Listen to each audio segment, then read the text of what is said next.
Being said, for my presentation, I will be doing it on Suboxone. So, we have here Suboxone, miracle, or menace. So, where it all started. So, back in the UK, buprenorphine, which is an ingredient in Suboxone, was actually created at a shoe polish and mustard factory over in the UK. The team there wanted to get a jump start into the race of trying to cure addiction. So they came up with all these different kinds of chemical, combinations and tried to figure out something, and they came up with buprenorphine. So once they had studied it on some rats, they actually took it over to Glasgow, over in an infirmary, where the staff themselves were actually administered the drug to see kind of what the side effects were on humans. So they did have some side effects, some withdrawal effects, but nothing too bad, and it didn't kill them. So what they ended up doing was they ended up sending it over to the US, over to Kentucky, to a kind of treatment center / prison center for addicts. And even though they stopped testing medications on the prisoners there, they kind of talked them into it because their pitch was that they're gonna get high here no matter what. Why not try this to try to help their addiction? So that being said, they said okay. It was actually the last time they tested anything like that on any humans in that treatment center / prison, and so they gave it to these prisoners, and it worked for the most part for what they were going for. So that's actually where they got their start with it, and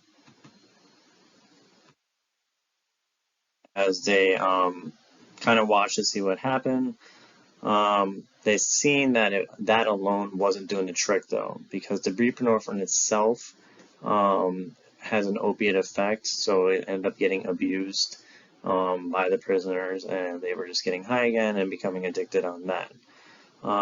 So now they tried to introduce naloxone. So naloxone plus buprenorphine is actually what Suboxone is. There are different kinds of Suboxone. There's Subutex that doesn't have the naloxone in it. Naloxone itself is the thing that actually blocks opiates.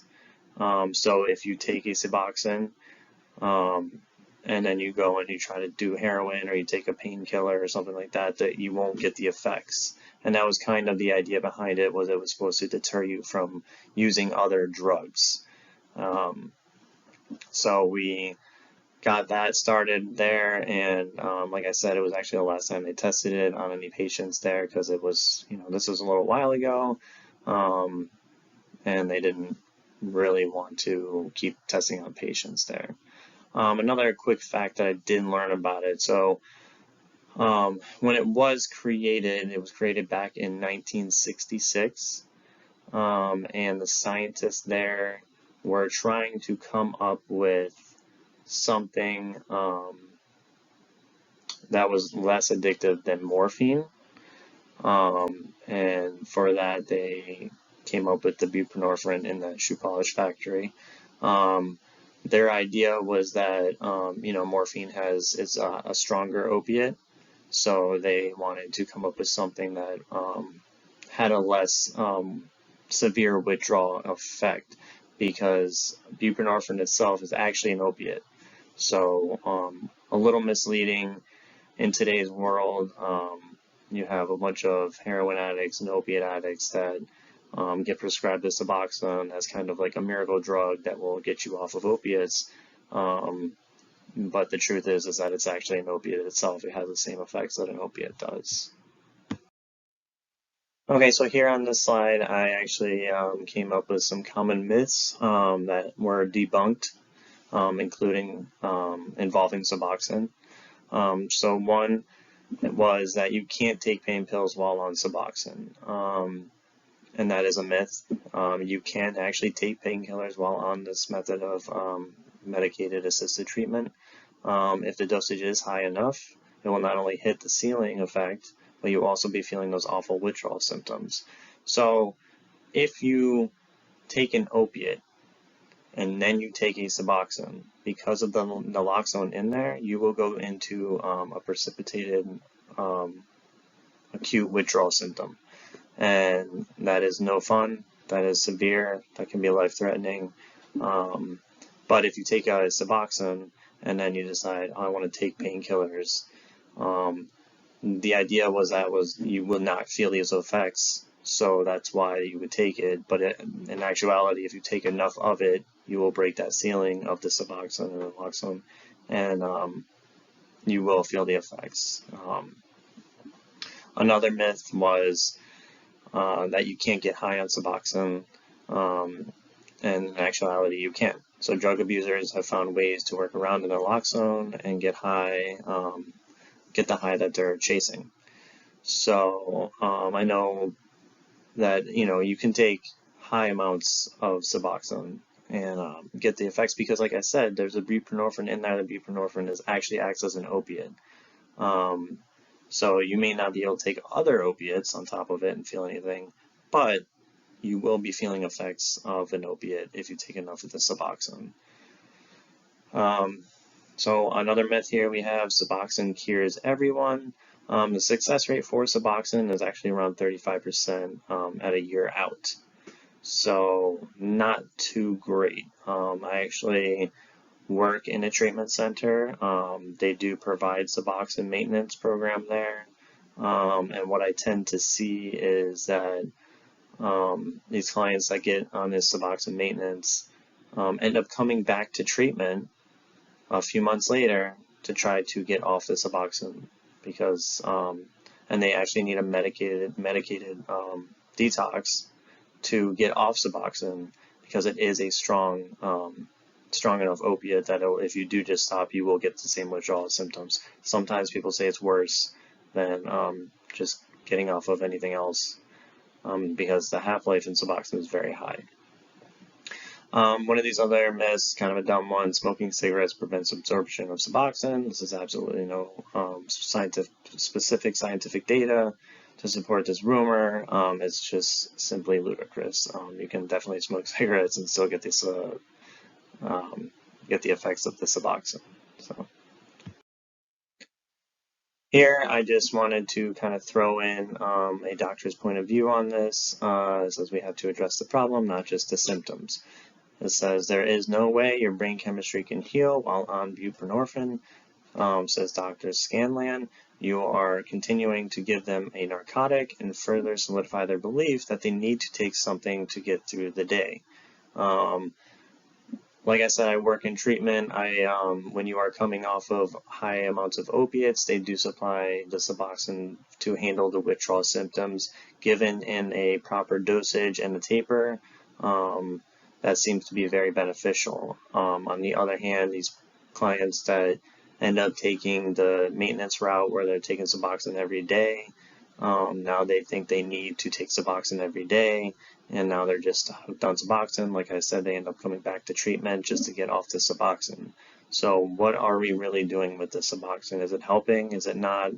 There's a lot of arguments towards how is it doing anything? Okay, on here I have the other kinds of medicated assisted treatment options. So number one, methadone. Because that's not really the drug I chose. I don't have a lot of background on the methadone, but I have a little bit about it. It is a synthetic opioid agonist that eliminates withdrawal symptoms and relieves drug cravings by acting on opioid receptors in the brain. I've had family members and friends go on methadone. Methadone is a lot stronger than Suboxone. Methadone is actually prescribed for pain itself. So, it's kind of like what's the lesser of the two evils is how it's kind of gets sold to people. Take the methadone, you won't do the heroin or the other opiates, but in actuality, methadone is just a very strong opiate that you are going to need pretty much once you start taking it. You're going to need it every day. The withdrawal symptoms of that are awful as well. So how much help is that doing? So Subutex is kind of the sister to Suboxone. So what Subutex is partial opioid antagonist that binds with the opioid receptors in the brain that causes reduced pain and feeling of well-being. So Subutex does not have the naloxone in it. That's why it is not Suboxone. So Suboxone has naloxone, Subutex does not. Naloxone, remember, is the thing that blocks the opioids once you take them.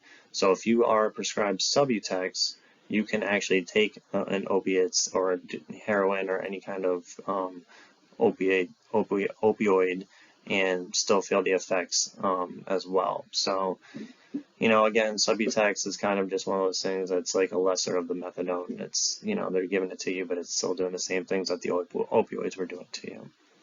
The other thing that they have is the Vivitrol shot. So this is supposed to block any opioids and also reduce the cravings for alcoholism. You would get that shot once a month, and it's supposed to help. Don't know much about that except that I don't know the success rate on that as well. So this I just thought was very interesting, annual cost of these treatments. So what I have is Suboxone, methadone, Subutex, and diabetes. So let's start with diabetes. Diabetes, as we know, is very common here in America. Very serious illness. The cost to treat diabetes per year is actually $3,560 a year. You move down, you got Subutex, which is $5,980 a year. Methadone, $6,552 a year. And then you get to Suboxone. Suboxone jumps way up. It's $11,040 a year to stay on Suboxone treatment. So I just thought that was interesting that, the diabetes, which is a very, very serious illness, as is addiction, is, $8,000 less a year to manage. Filling the void. So some addiction professionals are anti-Suboxone, emphasizing that switching from one opioid to another does nothing to address the neurological aspects of addiction or deep-seated emotional factors. As long as opioids are taken, your body manufactures a lower level of endorphins and increases the number of available receptors in the brain. So basically, you're just substituting one drug for another. But they definitely sell you on the Suboxone when you're deep in your heroin addiction. You can take a Suboxone and you can somewhat get your life together. So that's kind of how they sell it to you, unfortunately. But it's really just switching from one to the next. I'll give a little bit of personal information here. I actually am a recovering heroin addict. I've been clean for quite a few years now, but when I was in the midst of it, Suboxone was kind of just coming around. Well, maybe it hadn't been around, but I had just heard of it. And it was sold to me as this miracle drug that would help. And I bit into that and I did it. Now typically, the maintenance should be a few months tops is what I've heard. I don't know. Every doctor is different. I was on Suboxone for 3 years. I didn't know what I was really doing to my body. I didn't realize how much I had become dependent on the Suboxone itself. Once I decided I wanted to stop, and remember I'm a recovering heroin addict, so I did the withdrawals with that.